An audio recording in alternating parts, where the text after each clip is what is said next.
Hello दोस्तों, मैं आज आप लोगों के लिए फिर से एक नई कहानी लेकर आई हूँ। अगर आपको मेरी कहानी अच्छी लगे तो प्लीज़ हमारे चैनल को सब्सक्राइब जरूर करें। बीवी की बेसम बहन संकेत ऑफिस जाने के लिए तैयार हो रहा था। वो आईने के सामने खड़ा अपने बाल में कंघी कर रहा था। उसकी पत्नी दीक्षा किचन में गर्मा गर्म पराठे बना रही थी। तभी दीक्षा का मोबाइल फोन जो उसके बिस्तर पर रखा हुआ था वो बज उठा। संकेत ने फोन देखा तो उसकी कॉल पर डिम्पल लिखा आ रहा था। उसने गंदा सा मुंह बनाया। तभी दीक्षा की आवाज़ किचन से आई। दीक्षा, संकेत मेरा फ़ोन बज रहा है। अरे देखो यार, किसका है? संकेत, डिम्पल का है। दीक्षा, तो उठाओ ना, देखो कि तो क्या बोल रही है। लेकिन संकेत ने डिम्पल का कॉल पिक नहीं किया। इस बीच कॉल डिस्कनेक्ट हो गया। तभी एक बार फिर से डिम्पल का कॉल आने लगा। संकेत ने मोबाइल उठाया और उसे लेकर दीक्षा के पास गया। संकेत, लो तुम ही बात कर लो ना। दीक्षा, तुम भी ना संकेत, हद करते हो। डिम्पल तुम्हारी तुम्हारी साली है। तुम उससे ऐसे बिदकते हो जैसे कि वो तुम्हें खा जाएगी। ये कहकर दीक्षा ने फ़ोन उठाया। डिम्पल, ओए कहाँ थी तू? इतनी देर से फ़ोन उठाया? सुबह सुबह ही जीजा जी से रोमांस कर रही थी क्या? दीक्षा, अरे यार, शादी के बाद सुबह सुबह रोमांस पति के साथ नहीं, किचन में गरम गरम पराठों के साथ होता है। पराठे बना रही हूँ तुम्हारे जीजा जी के लिए। ऑफिस का समय हो रहा है ना? डिम्पल, सही है। सुन, मैं 3 महीने के लिए बेंगलोर आ रही हूँ। ऑफिस की ट्रेनिंग है। दीक्षा, सच? सुबह सुबह तो तूने मस्त खुशखबरी दी है। आजा, तू बहुत दिन हो गए हैं तुमसे मिले हुए। यहाँ मिलकर तीनों खूब मस्ती करेंगे। डिम्पल दीक्षा की मौसेरी बहन थी। दोनों बहनें कम, दोस्त ज़्यादा थीं। दीक्षा ने डिम्पल के आने की खुशी खुशी में संकेत को बताई और उसका मुंह उतर गया। संकेत, कब आ रही है वो? दीक्षा, परसों की फ्लाइट है उसकी। संकेत, परसों? इतनी जल्दी? कितने दिनों का प्लान है? संकेत ने ये बात ऐसे कही जिसे सुनकर दीक्षा ने उससे कहा, दीक्षा क्या बात है? डिम्पल के आने की बात पर इतना ठंडा रिएक्शन? अरे जीजा जी, लोग तो साली के आने पर खुश हो जाते हैं और एक तुम हो जिसके चेहरे का रंग उतर गया है। संकेत, नहीं नहीं, ऐसा तो नहीं है। मेरा रंग क्यों उतरेगा? संकेत डिम्पल के आने की बात सुनकर नर्वस हो गया था। जब वो कार ड्राइव करके अपने ऑफिस जा रहा था तो उसे डिम्पल के साथ अपनी मुलाकात याद आ रही थी। 2 साल पहले की बात है। संकेत दूल्हे की ड्रेस में बहुत ही हैंडसम लग रहा था। वो स्टेज पर खड़ा था, वरमाला की तैयारी हो रही थी। डिम्पल, वाह जीजा जी, आप तो बहुत हॉट लग रहे हैं। जी कर रहा है आपको हक कर लूं। डिम्पल की बात सुनकर संकेत उसे घूरने लगा तो डिम्पल ने हंसते हुए कहा, क्या बात है, ऐसे घूर रहे हैं? कुछ करने का इरादा है क्या? संकेत भी डिम्पल को घूर रहा था। तभी डिम्पल जोर से खिलखिलाते हुए बोली, डिम्पल, अरे जीजा जी, आप इतनी टेंशन क्यों ले रहे हो? मैं कोई गैर नहीं, आपकी आधी घरवाली हूँ। आई मीन साली हूँ। डिम्पल नाम है मेरा। वरमाला के स्टेज पर यही थी डिम्पल के साथ उसकी पहली मुलाकात। संकेत और दीक्षा की शादी हो गई। जब वो दीक्षा को विदा करके ले जाने लगा तो डिम्पल उसके पास आई और कानों में कहा, डिम्पल, क्यों जीजाजी, रात को सोने तो दोगे दीक्षा को या फिर पूरी रात? डिम्पल की बात सुनकर संकेत झेप गया। उस मुलाकात में संकेत के मन में डिम्पल की एक अलग छवि बना दी। फिर उन दोनों की कभी मुलाकात तो हुई ही नहीं, लेकिन 2-3 बार फ़ोन पर बात हुई थी। डिम्पल, क्यों जीजाजी? अरे कभी आप भी फ़ोन कर लिया करो अपनी प्यारी हॉट साली को। संकेत, जी करूँगा करूँगा। डिम्पल, कब? रात को? पर रात को तो आप कुछ और ही कर रहे होंगे ना?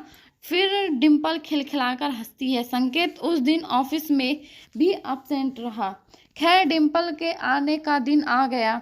संकेत, तुम भी चलती हो एयरपोर्ट डिम्पल को लाने के लिए? दीक्षा, अरे संकेत, दिख नहीं रहा कितना काम पड़ा है घर पर। अगर तुम्हारे साथ आऊंगी तो खामखा बहुत देर हो जाएगी। तुम चले जाओ ना, मैं तब तक लंच तैयार करके रखूंगी। उदास मन से संकेत एयरपोर्ट गया। जब वो एयरपोर्ट पहुंचा तो डिम्पल की फ्लाइट लैंड कर चुकी थी। वो एयरपोर्ट के बाहर काले रंग की मिनी स्कर्ट में खड़ी थी। जैसे ही संकेत पहुंचा उसने दौड़कर उसे गले लगा लिया।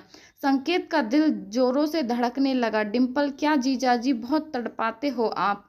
कहाँ रह गए थे आप? 10 मिनट से आपकी खूबसूरत और हॉट साली आपका वेट कर रही है और आप हैं कि अब आ रहे हैं। संकेत, वो मैं ट्रैफिक में फंस गया था। डिम्पल, अरे कभी हमारी निगाहों के घेरे में भी फंसिए ना, निकलने का मन नहीं करेगा। यह कहकर डिम्पल फिर से खिलखिलाकर हंस पड़ी और एक बार फिर से संकेत के गले लग गई। संकेत चुपचाप खड़ा डिम्पल को देखता रहा। डिम्पल, क्यों जीजाजी, इसी तरह चिपके रहना है या घर भी चलना है? संकेत की आंखें शर्म से झुक गई। कुछ देर बाद डिम्पल और संकेत कार में बैठे घर की ओर जा रहे थे। थोड़ी देर बाद वो घर पहुंचे। घर पहुंचकर डिम्पल ने जैसे ही दीक्षा को देखा तो Dimple, oh my God darling, कितनी खिल रही है तू। लगता है जीजाजी खूब प्यार करते हैं तुम्हें। दीक्षा, तू भी कर ले शादी, तेरा भी पति खूब प्यार करेगा। डिम्पल, क्या दीक्षा, तुम भी प्यार करने के लिए शादी की जरूरत होती है क्या? क्यों जीजाजी? ये कहकर डिम्पल ने संकेत की ओर आंख मार दी। संकेत इधर उधर देखने लगा। डिम्पल को आए हुए 2 सप्ताह हो गए थे और इन 2 सप्ताह में उसने कई बार संकेत को छेड़ा और कई बार उसके साथ ऐसी हरकत की कि उसका मन हुआ कि वो दीक्षा को बता दे। 2 दिन पहले की बात है, दीक्षा घर पर नहीं थी। डिम्पल बाथरूम में नहा रही थी, तभी उसने जोर जोर से चिल्लाना शुरू किया। डिम्पल, जीजाजी जीजाजी, अरे जल्दी आइए, मुझे बचाइए। संकेत उस समय एक बहुत ही ज़रूरी फाइल पर काम कर रहा था, लेकिन उसने जैसे ही डिम्पल की चिल्लाने की आवाज़ सुनी तो संकेत, ये तो डिम्पल की आवाज़ है, क्या हुआ उसे? वो भागा भागा बाथरूम की ओर गया। डिम्पल अब भी चिल्ला रही थी। डिम्पल, जीजाजी बचाइए बचाइए। डिम्पल ने बाथरूम का दरवाज़ा खोला। उसके कपड़े पूरी तरह गीले थे। वो एक बार फिर से संकेत के गले लग गई। संकेत, क्या हुआ? तुम चिल्ला क्यों रही हो? डिम्पल, जीजाजी जीजाजी, अभी यहाँ पर छिपकली आ गई थी और वो मुझे घूर रही थी। संकेत, छिपकली? यहाँ छिपकली कैसे आ गई? डिम्पल, वो मुझे नहीं पता, शायद मुझे नहाते देखने का उसका मन होगा। ये कहकर वो एक बार फिर हंस पड़ी। इस बार संकेत को उसकी हरकत पर बहुत गुस्सा आया। संकेत, डिम्पल देखो, ये सब मुझे अच्छा नहीं लगता, प्लीज़ ऐसा ये सब मत किया करो। अगर दीक्षा को पता लग गया तो वो मेरे बारे में क्या सोचेगी? डिम्पल, दीक्षा को बोलेगा कौन जीजाजी? डिम्पल ने ये कहकर एक बार फिर अपनी आंख मारी। संकेत वहां से चला गया, लेकिन डिम्पल की इन सब हरकतों के कारण संकेत बहुत डरा डरा सा और टेंशन में रहने लगा। एक दिन जब दीक्षा ने उससे इसका कारण पूछा तो संकेत, दीक्षा, डिम्पल का बिहेवियर मुझे सही नहीं लगता है। वो कुछ अजीब सा मजाक क्या करती है, मैं उसमें अनकंफर्टेबल फील करता हूँ। दीक्षा, अरे संकेत तुम भी ना, अरे वो साली है तुम्हारी, वो नहीं करेगी तुमसे मजाक तो फिर कौन करेगा? एक बात और, वो हमेशा ऐसी ही है, उसकी बातों पर इस तरह टेंस हो जाओगे तो फिर क्या हो गया, बात आ गई होगी। संकेत भी दीक्षा की बातों को सुनकर चुप्पी सी मार गया। लेकिन उस रात की घटना के ने संकेत की चुप्पी तोड़ दी। असल में कुछ दिनों से दीक्षा की तबीयत ठीक नहीं चल रही थी। उस रात दीक्षा को दवा देकर संकेत गैलरी में टहल रहा था, क्योंकि उसे नींद नहीं आ रही थी। तभी डिम्पल वहां आ गई। डिम्पल, क्या हुआ जीजाजी, नींद नहीं आ रही क्या? संकेत, हाँ, थोड़ा सिर में दर्द है। डिम्पल, अरे तो मुझे बोला क्यों नहीं? रुकिए, मैं अभी आपको बाम लगा देती हूँ। संकेत, अरे नहीं नहीं, मुझे इसकी ज़रूरत नहीं है। डिम्पल कहाँ मानने वाली थी। वो बाम की शीशी लेकर आई और संकेत को ज़बरदस्ती बैठाकर उसके सिर में बाम लगाने लगी। बाम लगाते लगाते वह संकेत के करीब भी आ रही थी और वो जानबूझकर अपनी गर्म सांसें संकेत के ऊपर छोड़ रही थी। संकेत को अनकंफर्टेबल लग रहा था, लेकिन वो वही हरकत किए जा रही थी तो संकेत का गुस्सा फूट पड़ा। संकेत, इनफ डिम्पल, प्लीज़ ये मत करो। मैं तुम्हें कितनी बार कह चुका हूँ, मुझे ये सब पसंद नहीं है।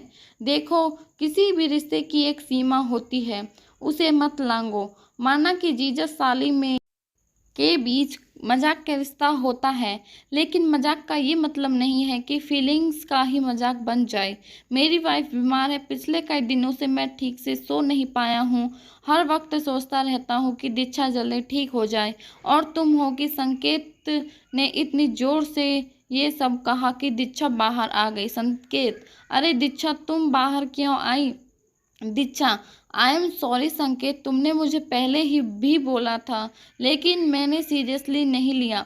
डिम्पल, संकेत सही कह रहे हैं, मजाक के रिश्ते की आड़ में कुछ भी करने की छूट नहीं दी जा सकती। आई एम सॉरी डिम्पल, लेकिन तुम अब हमें अकेला छोड़ दो और हमें खुशी से रहने दो। हालांकि डिम्पल को भी अपनी गलती का एहसास हो गया था। उसने उन लोगों से माफ़ी मांगी और अगले दिन ही वहां से चली गई। आज की ये खास और मज़ेदार कहानी आपको कैसी लगी, नीचे कमेंट करके ज़रूर बताएं। और अगर हमारी वीडियो अच्छी लगी हो तो प्लीज़ हमारी वीडियो को लाइक भी करें, शेयर भी करें और हमारे चैनल को सब्सक्राइब ज़रूर करें। धन्यवाद।